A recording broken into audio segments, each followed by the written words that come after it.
And welcome to the fourth installment of our little tutorial series looking at Premiere Pro. In this episode we are going to look at separating the audio from the visual, and we are also going to look at creating a title so that we can basically put a title to our video. I'm going to zoom in here because I know from this little tutorial 1 video that I explain what the video is going to be about for a good few seconds. And then I go into referring to what is on the screen. So I don't need anything but the title until that happens. The workspace. So the first thing to do is create a new project. Cool.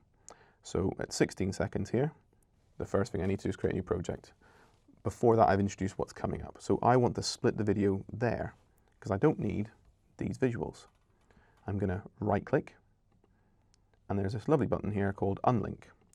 Once we press that, the V that was here, showing that there's a linked audio, has gone. What I'll do is I'll show you how to link it again, in case you ever need to do that. You select both at the same time, right click and link, and that V comes back. Okay, so when we unlink, what's happening is we're saying that the audio channel and the video channel are separate entities, so they will move independently. Let's show what that looks like. So they'll move around independently. What I've just done there, that little white line that I'm grabbing, that's gain. So gaining, making the audio louder. We're going to put that back to 0 because in the last video we spent a bit of time normalizing that audio to be right.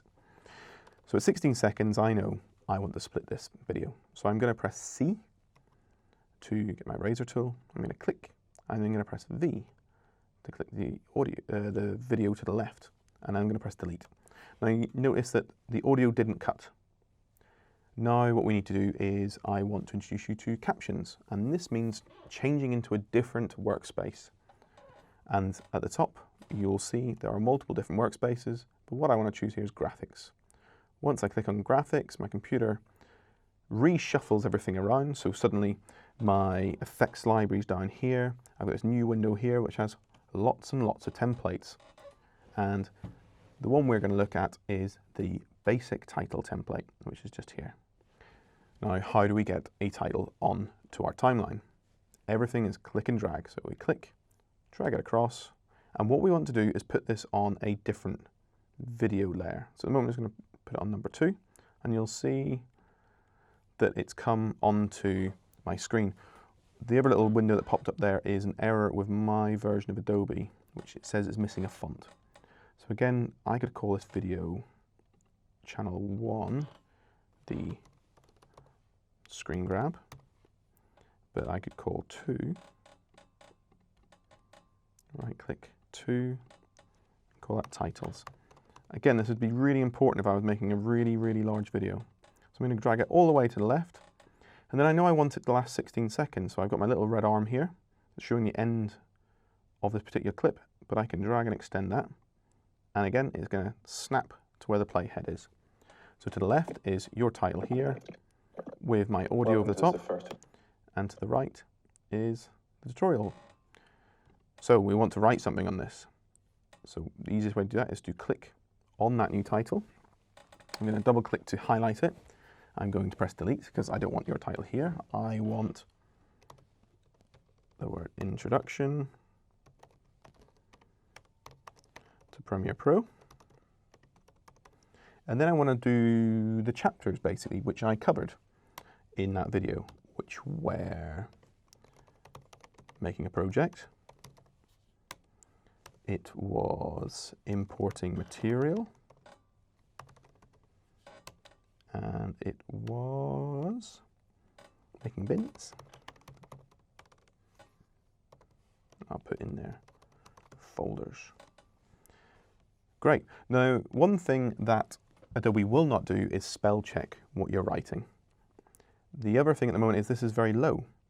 So within the graphics workspace, once we've got a title up, we have all of these different options which are to do with aligning, and they're to do with where they're based. So what position is it in? And the great thing about this is there is a vertical center, which will put it in the middle by clicking, and a horizontal center, which puts it bang in the horizontal as well. And this is really important if you've moved it. So say this is somehow gone off screen. If we just click those two buttons, We get it right back in the middle. The other thing we've got is we've got a list of fonts. So again, people have their own preferences. Choose a font which you feel suits the story, or a traditional font like Arial, Helvetica. They're all very pretty standard that people recognize and can read easily. The other options we have as well is we have the options of color. So then here at the bottom is appearance fill. What we can do is click on there and we can change the color. So we can draw it down to red and press OK. So that'll change all of our text to red. You can do this for individual letters, or you can do this for individual lines. And the way to that is, again, it's by getting back to your type tool, or T is the shortcut, and highlighting certain sections. So if I highlight that section, only that section will be adjusted. If I go back to white and press OK, you'll see that importing material is in white. Well, importing is in white, material is in red. But I'm going to highlight everything. And I'm just going to say back to white, please. Great. The other thing we can do here is put drop shadows in, or change how it reacts. But for now, this is a really nice simple way of how to put a title.